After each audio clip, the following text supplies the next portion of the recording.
Today we're gonna bring a submersible wave maker, and if you guys seen these are perfect for any tropical fish or freshwater fish. Now these tend to make some waves into the actual aquarium, not outdoors or anything like that. But let me go show you the actual package that's included.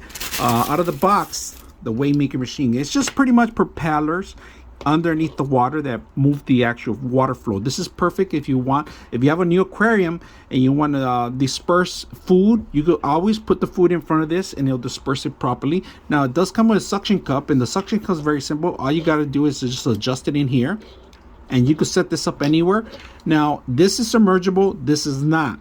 All right, so all you got to do is plug it in. You don't have to always have it on. You could just do it when you're dispersing food or when you're actually pushing debris to one way. You can do that. This is an underwater fan pretty much to propel water.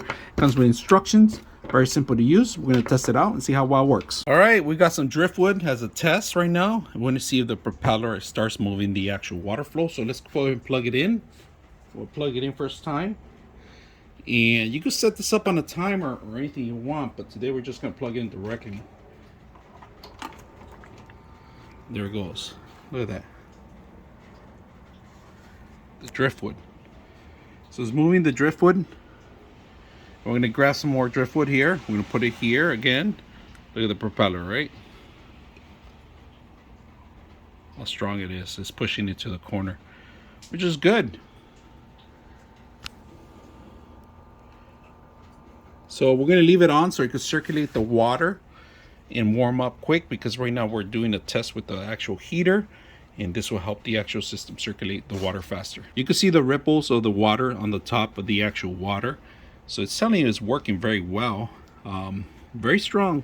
The current's not that bad for fresh water or any sea salt water. Perfect environment for it.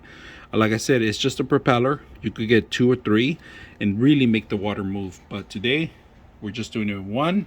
Very powerful. Hope you guys enjoyed the video.